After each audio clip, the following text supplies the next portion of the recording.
afternoon. Welcome to today's webinar, 10-Point Business Fitness Workshop. Are you fit to grow? I'm really excited to be your host today. My name is Amanda, and Steve is also here and will be helping us out with answering any of your questions throughout the webinar. In case you're not as familiar with Surefire and who we are located in Northern Virginia, and we help small businesses drive visibility through all channels on the web so they can continue to grow their business with ease. Our mission here is to educate businesses on a variety of topics to help you succeed and help the industry grow. We're very fortunate to have Mark G. Richardson as our advisor, and I'm really excited to have him joining us for this webinar today. If you have any questions for Mark during his presentation, you can communicate with us using the question box in your webinar control panel on the right-hand side of your screen. Why don't you go ahead and see if you can locate that right now, and let us know where you're joining us from today. And because you are on the webinar with us right now, you'll have a chance to win a Google Home Hub that we'll be giving away at the end of the talk. Stay tuned till the end when we will be announcing a winner. So today we have Mark G. Richardson, leading authority in the home services industry and author of 3 books. You'll have a chance to request one of his best-selling books at the end of the webinar. Today he has a wonderful presentation for you all about determining the fitness of your business. So with that, go ahead and take it away, Mark. Great, thank you, Amanda and Surefire team. Happy to be back and being able to, I think, help those that really are interested in growth and interested in the fundamental business fitness. I was actually writing a column this morning, and it was focused on, why businesses are really struggling out there today. And, the reality is it's for lots of different reasons, but the most important element is that it's kind of tough out there, and understanding, I think, how to go about doing business, what is business fitness, how to position for growth is what we're going to be talking about today. So there really are 3 ways that I've structured today's topic and discussion. One is I'm going to start with spending some time kind of looking at the environment, looking at the stars and planets, looking at the parts and pieces of the industry, because if you don't really understand the game and understand kind of the fundamentals, I think it makes it very hard to improve what you have. The second thing is that I'm going to talk about some keys to success.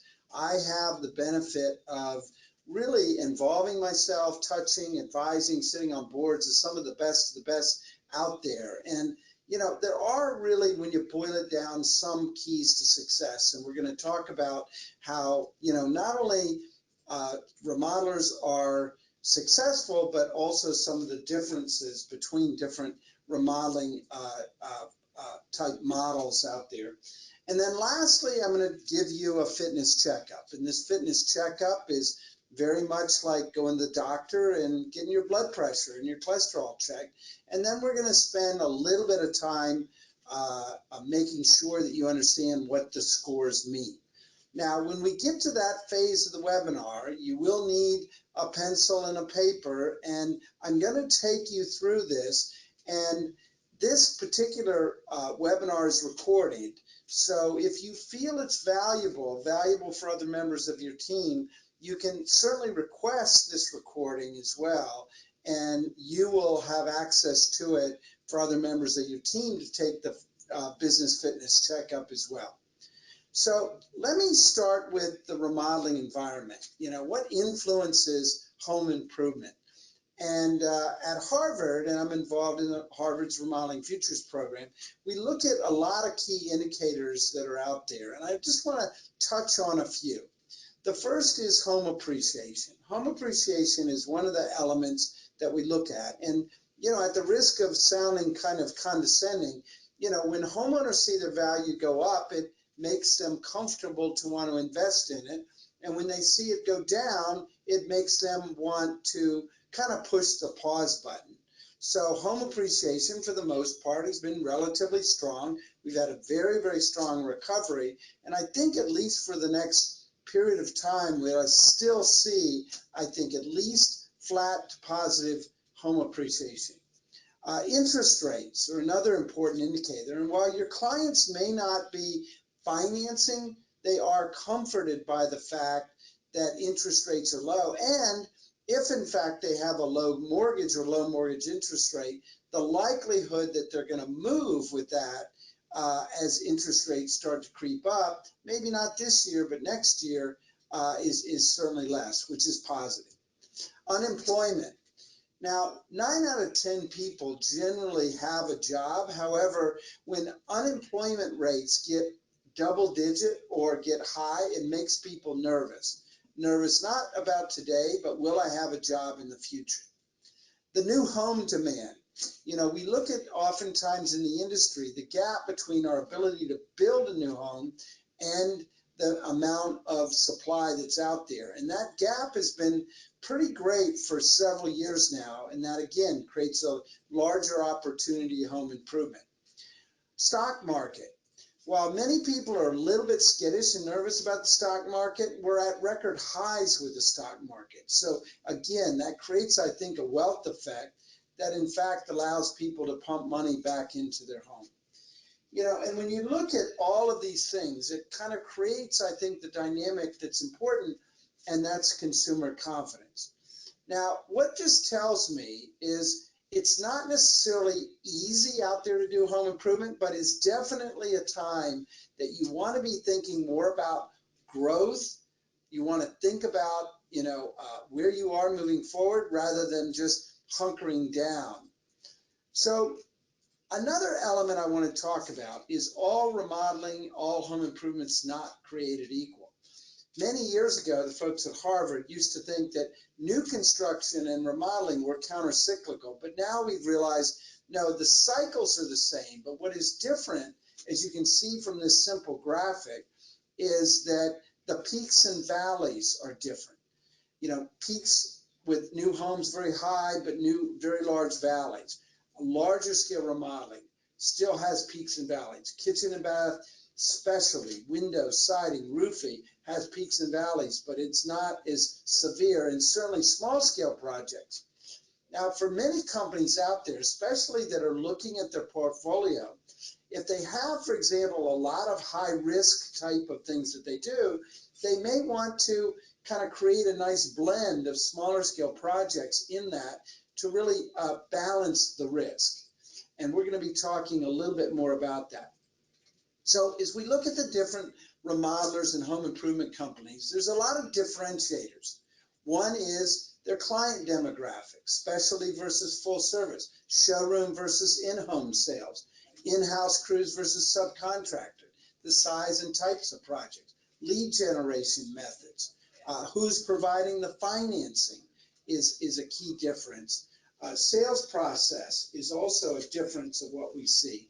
But then also another big difference that I've especially seen, in the last 6 or 7 years, that's really been evident for a long time, but I've been studying this, and that's the owner's motivation itself. In other words, what the owner cares about, what the leadership cares about in the business is really different than necessarily a competitor that's out there.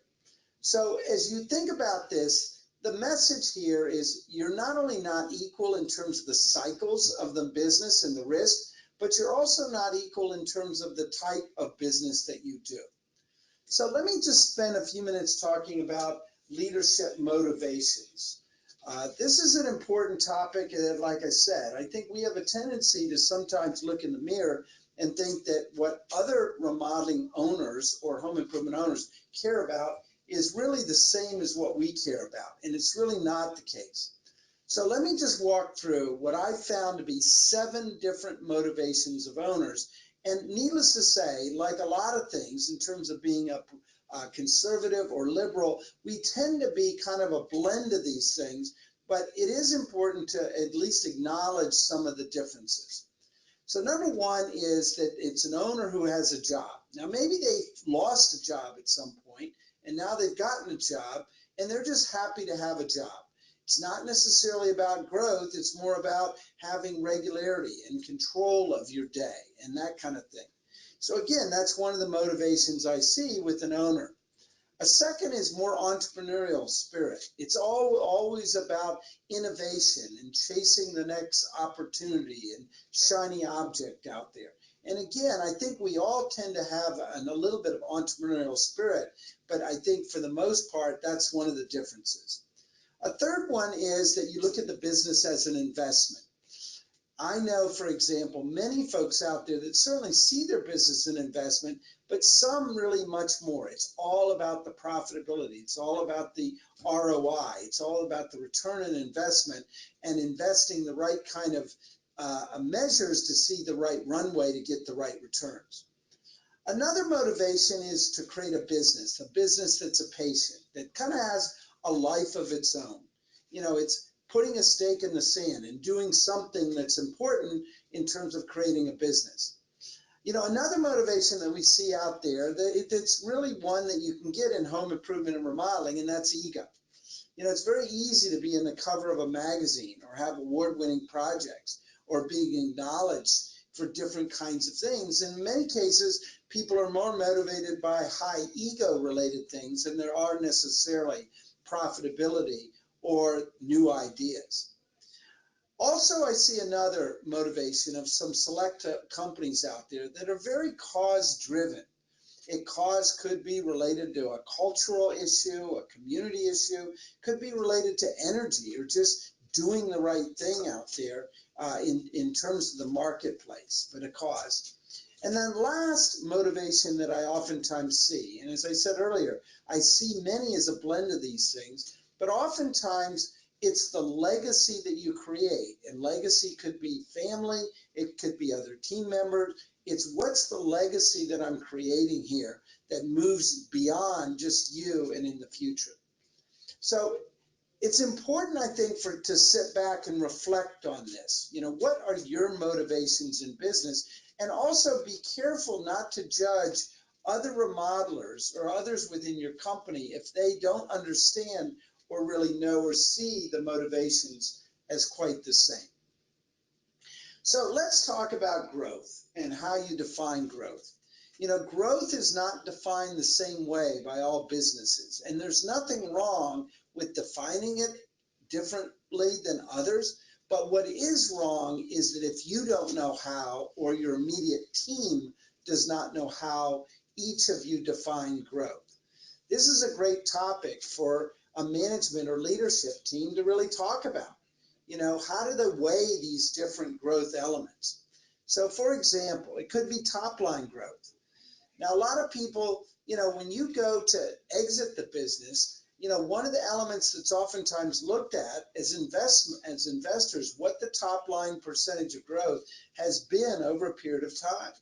It could also be market share. Unfortunately, in home improvement, most of the home improvement companies have a relatively small market share. So I don't think this is a matter of really being a predominant growth motivator, but it is a motivator for growth.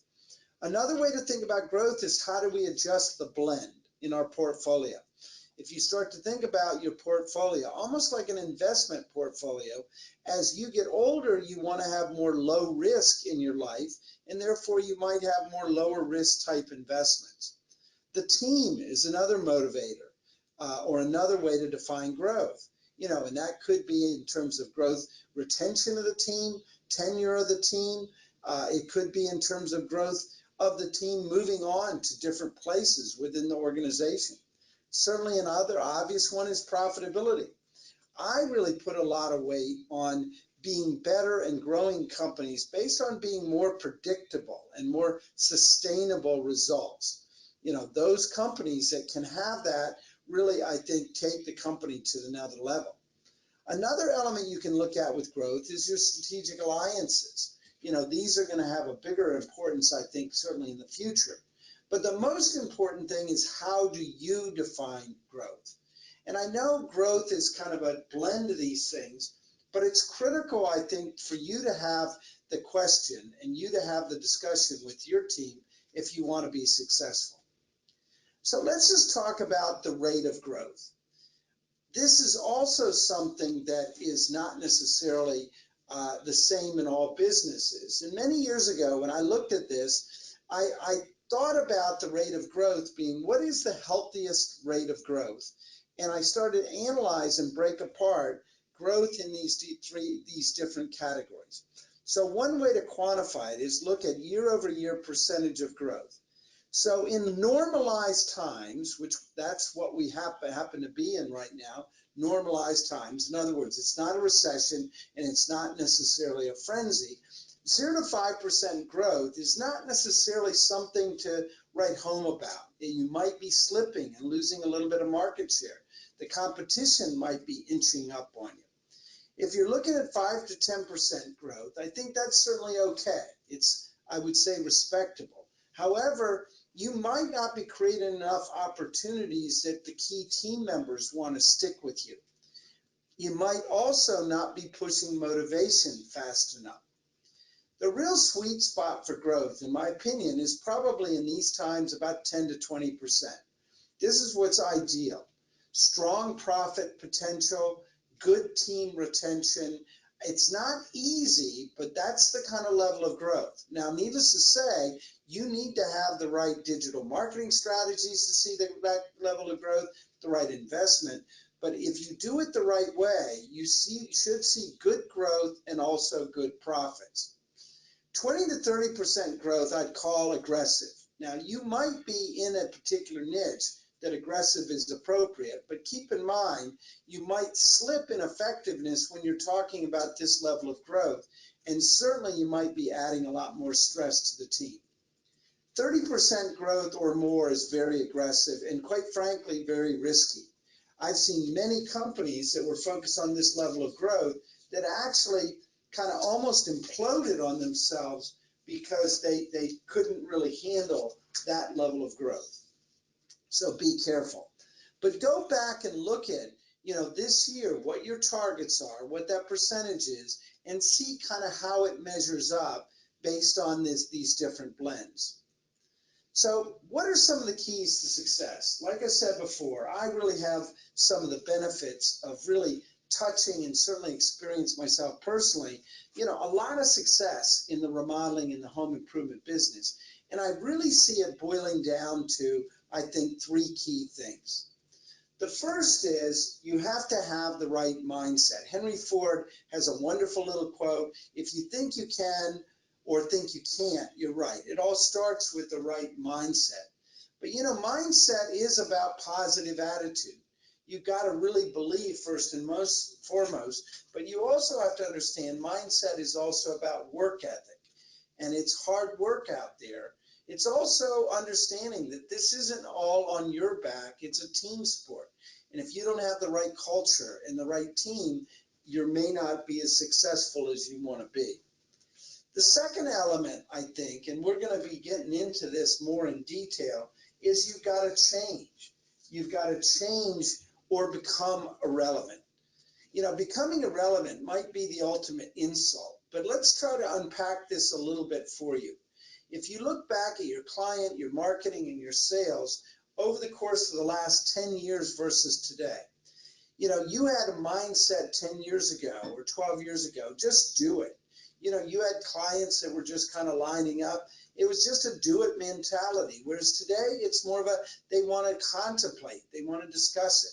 So you need to have different marketing and sales strategies when it comes to your clients today. 10 years ago, 12 years ago, willing to take some risks. Now it needs to be more of a balanced risk. You need to be the voice of reason for your clients.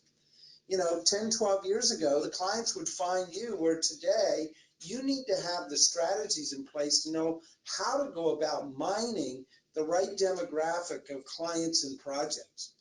10, 12 years ago, technology was optional. Now it's got to be an integral part of your strategies and what you're doing. 10, 12 years ago, you could follow kind of the fantasy that people were having. Now it's up to you to control that particular fantasy the client is having and really in many ways sell down, not necessarily sell up. 10 to 12 years ago, you're focused on the project itself.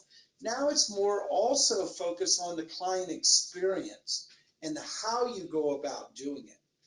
Now, the reason that this simple little slide and this paradox between the past and the present is important, if you're not fully operating on the right side of this column, you're probably going to fall short. So you should develop strategies that are focused around consultative strategies and kind of taking the client through the journey on the balance risk, on digital marketing and different kind of technologies, on controlling that fantasy and not necessarily just allowing the client to kind of wrap themselves around the tree and then end up losing the project. You also need to really focus on the experience and the how, not just the what. The third element that we're going to get into next in a fairly deep way in this fitness checkup is your business fit? So you can have the right attitude and you can have also be a change artist, but if you're not adjusting and changing from a business fitness point of view as well, if you're not fundamentally in shape, you're probably not going to compete in the marketplace today. So let's talk about kind of the rules of the game of what we're going to do next. We're going to get into a business fitness checkup. I'm going to take you through a fitness checkup of a criteria of 10 different items. So this is what I want you to do, and this is where the webinar becomes a little bit more interactive for you. So if you're listening to this in a car, I want you to probably try to pull over, or you're going to have to jot down scores on a little piece of paper next to you. If you're sitting in your computer, if you're with other people, that's certainly fine. But I want you to do this scoring system individually and then compare notes together. So what I'm going to do, I don't want you to score anything until I get into this, but I'm going to give you criteria that goes down looking at the numbers, processes, leadership, team, product, profitability, stress, reputation, positioning, and relationships. Now, before you score each one of these, I want you to listen to my criteria, then score yourself. Now, in this case, the business is what we're scoring, not you as the leader. The business is the patient. It's important that you are looking kind of at the operating table, at the patient as you're scoring these things. Now, the way I want you to score is 10 is the highest and 1 is the lowest. If you're not sure of whether it's a 7 or 8, go ahead and use a fraction, 7.5. That's certainly fine. So, if we're all ready to go, let's go ahead and dive in. So, the first element I want you to score yourself and write maybe a list 1 through 10, and you can just do the scoring simply for your scoring yourself, is knowing the numbers. Now again, don't give yourself a score quite yet. So knowing your numbers, is your business guided by the numbers? Do you review them on a weekly or regular basis? Do you have a dashboard? A dashboard like your car that you can really look at very quickly and know the speedometer and the fuel gauge and the temperature gauge with particular elements like cost per lead and certainly sales and overhead and all the tracking elements. Do you have a solid budget for the year, and do you actually track it and review it regularly? Do you know your numbers from the previous year? History is very important. You got to take out some of the emotion. Numbers are math, and the history doesn't lie. So it's very important, I think you know that. And then lastly, are your actual costs within 5% of the estimated costs? You know, I found this many, many years ago with businesses that if in fact there's too much deviation, then that's probably evident that you really don't have a full handle of your numbers. So on number 1, score the numbers, 10 being the highest and 1 being the lowest.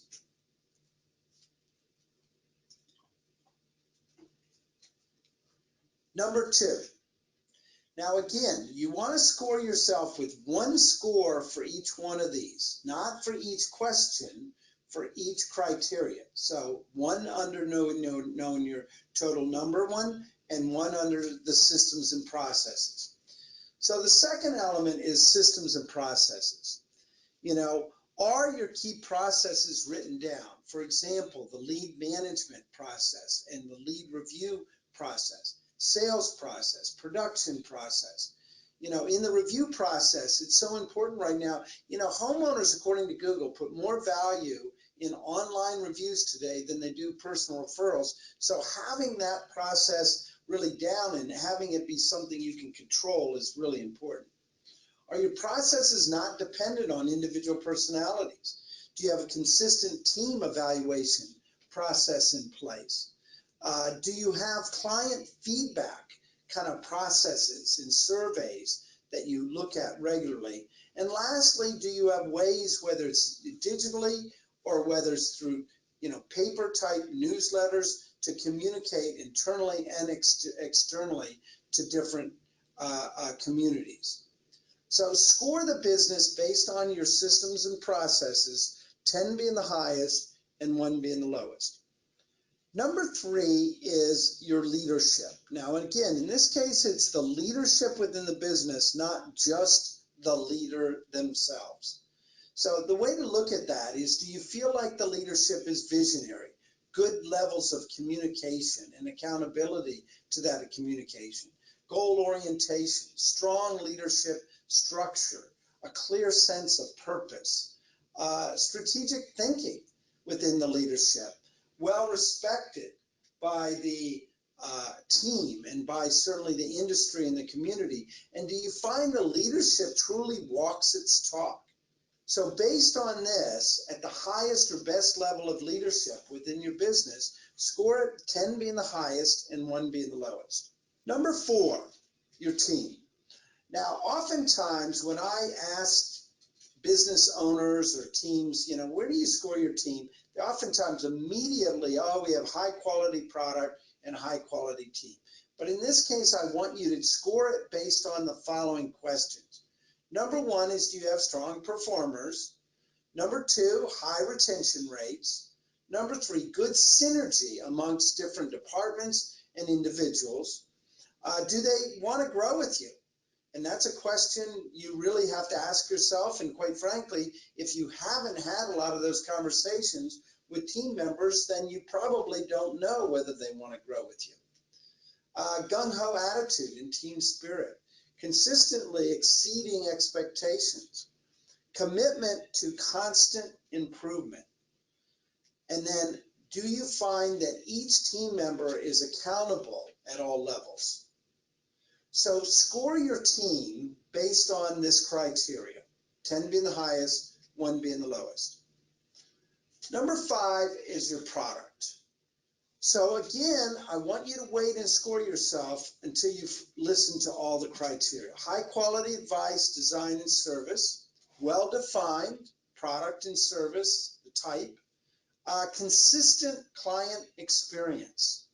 You know, having that consistent client experience has a lot to do with the product. On-time delivery, clear demographic of who your client is. It responds to diverse economic conditions. You know, those companies that are integrating in some of the smaller projects divisions are able to do that. And lastly is, with your product, do you see predictable results, or are the results as you predicted them to be? So under your product, score your product based on this criteria, 10 being the highest and 1 being the lowest. Okay, we're halfway there, so hang in there and we'll get the rest of the checkup taken care of. And then what we'll do is we'll actually talk about what these scores mean and how you can go about improving it. And again, as was stated earlier by Amanda, my How Fit Is Your Business is going to be given to you as a gift, and it has a lot more detail, not just about the test, but about the prescription of how to go about fixing your business. So under profitability, in number 6, how profitable is it as you predicted it to be? Is your short and long-term profits in balance with each other? Is there clear kind of cash flow, and is it under control? Do you see clear profitability consistently year to year improvement? And then is your cash flow and collection ratios relatively strong in what they need to be? So score the business based on profitability, 10 being the best and 1 being the worst. Number 7 is stress. Now, stress is a little bit tricky in that this is not the highest level of stress. This is the best level of stress. Think of stress almost like a rubber band. A rubber band that's not stretched at all doesn't really do any good. It's limp. A rubber band that's pulled too tightly will break. The right level of stress is where it's in tension, but it's not necessarily at risk of breaking. So think about the stress in the business in a similar way. So one way to look at this is, do your team members make time for family, friends, and certainly for themselves? Are they able, and the key word is able, to limit the number of hours to 45 to 50 hours, 55 hours a week?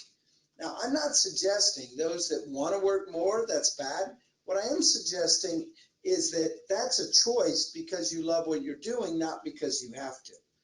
Do you feel like you have control of your day versus your day controlling you? Is your proactive and reactive time under control? Now, I usually recommend about a blend of proactive and reactive time for any key individuals in company to be about 80% proactive and 20% reactive. If that blend is more 50-50, then the answer is probably a little bit too much stress. Do you have time to work on the business, not just in the business? That's especially tough today, but very, very critical. Do you make time for yourself? Do you make time for improvement?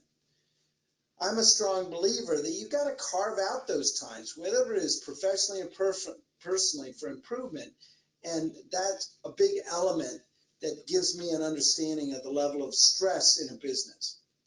So score the business. Again, the best level of stress is a 10, not the highest, but the best. And the worst is a 1. Okay, number 8 is your reputation. Now, while there's a lot of different criteria here, one of the elements I think is important within a business, especially a business that's sustainable, is have a good reputation. Is it well respected in the industry, in the local marketplace? Do you have raving fans for clients?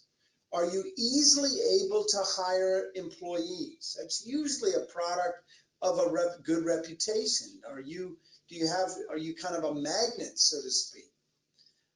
Do you have high referral rates? People that want to come and certainly do business with you.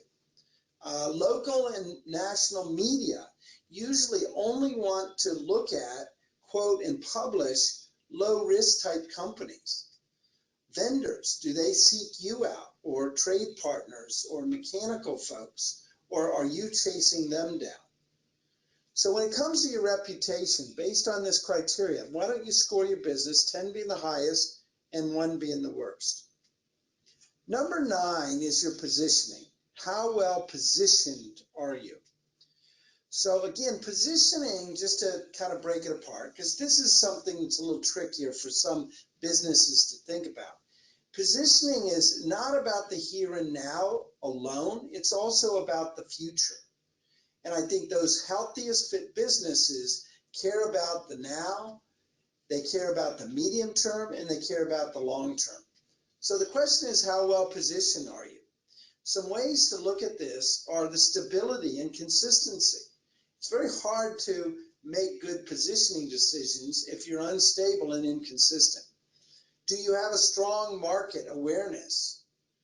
Are you well capitalized? Now, well capitalized doesn't mean you have a giant war chest. It just means that you're able to make decisions based on good business decisions and not how much money is in the checking account. Do you have a healthy, not necessarily high, but a healthy bottom line or profit margin?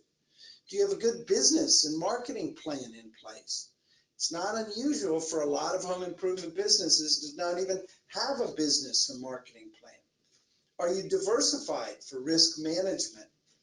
And then lastly, are you investing in the technology, certainly for growth? And are you mentoring up and coming leaders?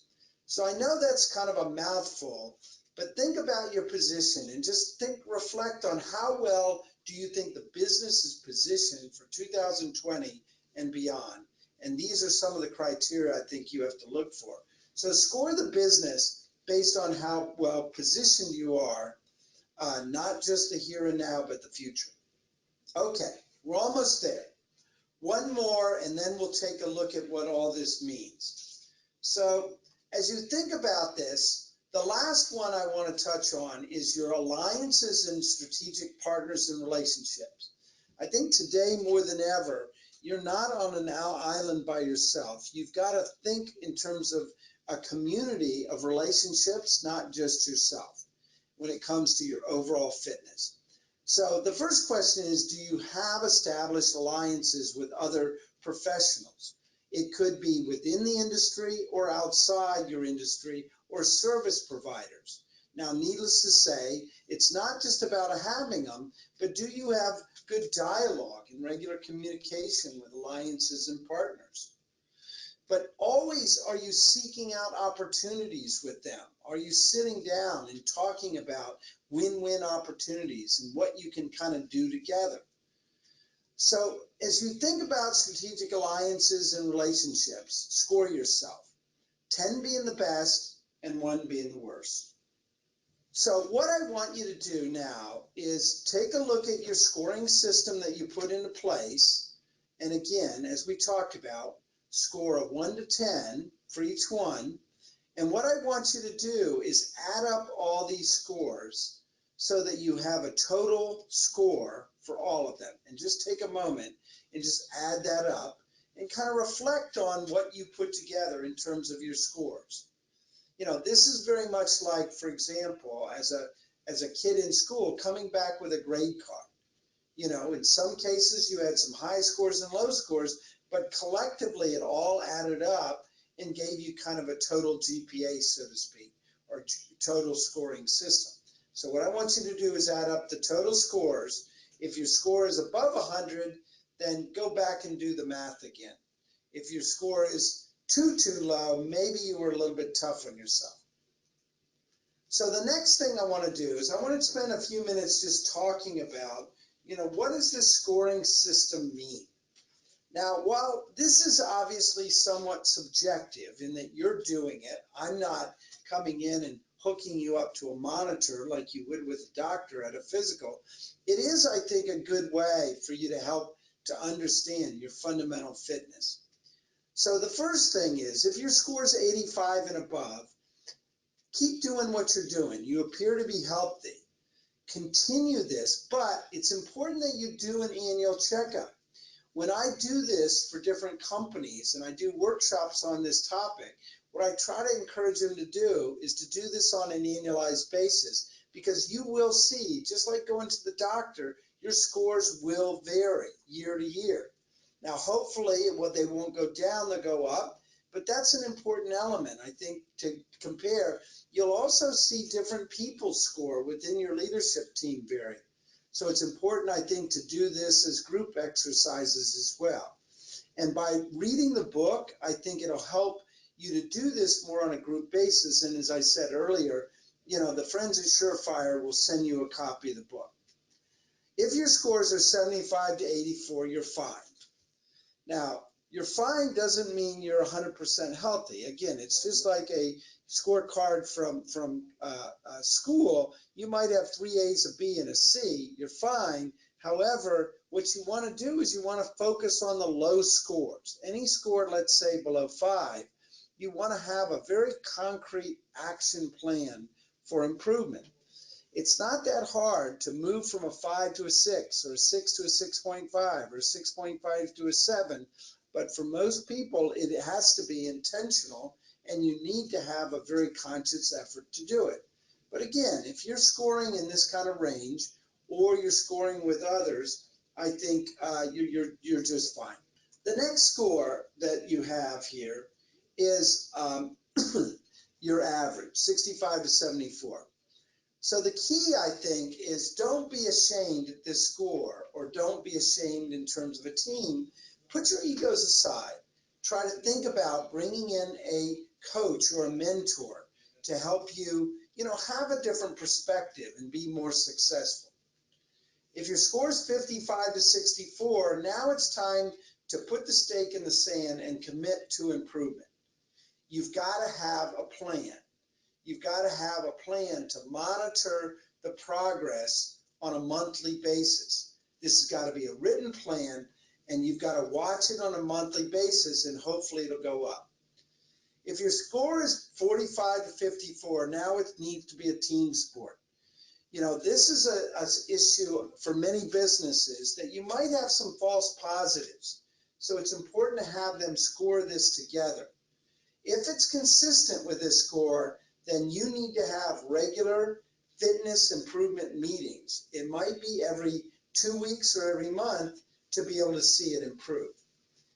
If your score is 35 to 44, you're really in trouble. And now I think when you owe it to yourself in the business to really bring in a professional to kind of analyze these results and give you advice and direction in terms of how you want to approach things.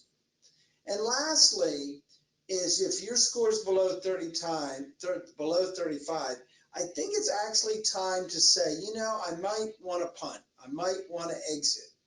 And many people kind of chuckle on this particular advice, but there's a lot of people out there that are very strong in sales, but quite frankly can't run a business.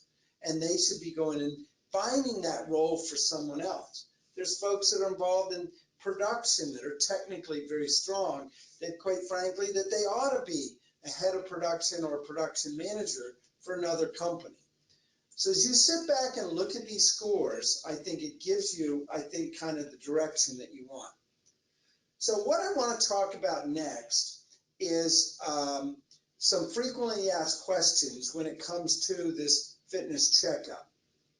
The first is, if my scores are different, what do I do if they're different from my partners? Well, what I find is that this is a really useful exercise to create some dialogue. What you want to do is don't spend some time on the high scores, spend some time on the low scores. Talk about why they're low scores and how to improve.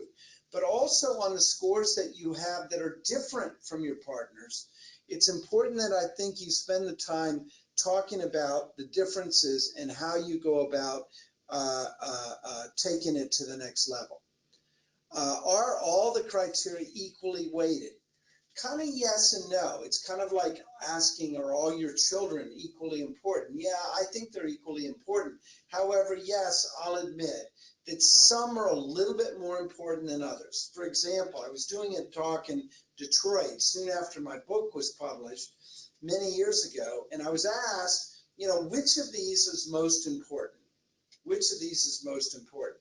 And the answer to the question is, they're really all important. However, probably leadership is the most important. It's very hard to have some of these be implemented without strong leadership. How often should I take this fitness checkup?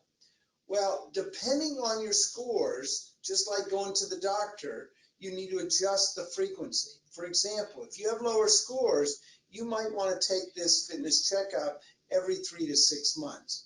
If you have higher scores, I think once a year is just fine. Should I retain a coach to help me? Well, needless to say, if you consider yourself a pro, how many pro athletes don't have a coach? So I would strongly recommend, whether you're very good or whether you're very weak, if you truly believe and you want to grow and take your business to the next level, having certainly a coach, whether it's in the industry or outside the industry, is a healthy thing. How fit are other companies? Well, the reality is that it varies pretty dramatically. I'm asked that all the time. How do I measure up?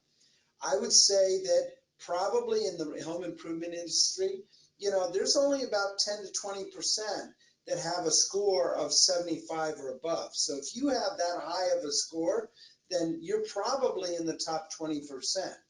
If in fact you're in lower scores than that, there's a lot of companies with mid-level scores. How do I conduct this with other team members? Well, again, you can use this webinar that my friends at Surefire here has done. Get the recording of this, and that's usually the best way to, I think, go on about conducting this with other team members. The next question here is, how do I get more information on this topic? Well, again, you can get the recording, you can get the book or one of the books, whether it's on the growth book, the fitness checkup, or time mastery. All of those books my friends here at Surefire have access to. So I want to thank everybody for allowing me to certainly give this topic to you today. I'm going to turn it over in a minute, but I also want to encourage you to listen to a podcast series that I've actually done over the course of the last 3 years, that we have over 50,000 listeners that focus on how to take their business to the next level. It's a very simple process to subscribe to. I have thought leaders that you can be inspired by, as well as topics that will help you to certainly improve. Some of the topics focus on the future of remodeling, changing, how to deal with cash crunch, a halftime and planning exercises, innovation, defining success, and certainly high ideal team. How do you talk about money with clients, and certainly much more. So again, I want to thank everybody, and I want to turn it back over to Amanda here to really wrap up and give you, any final offers here. All right, thank you, Mark. That was a great presentation. So now we want to ask if you would like a free copy of Mark's book, Fit to Grow. All we ask for in return is a brief conversation to answer your questions on digital marketing. This is a really great opportunity for you to see how partnering with a digital marketing company can make a huge improvement in your marketing efforts. So now, before we head off this webinar, I'd like to announce today's lucky recipient of the Google Home Hub, and our winner is Sandra Gitchell. Congratulations, Sandra. Please email marketing@surefirelocal.com with your full mailing address, and I will ship that right out to you. So a huge thank you to Mark and to all of you for taking the time out of your day to join us. We hope you learned something new and look forward to seeing you on future webinars. You can check those out at the link at the top of our homepage. Please take a minute to fill out the survey at the end and let us know how we did today and what topics you would like to hear about in the future. We love checking out the topics you suggest when we plan our webinar schedule. Thanks, and have a great day.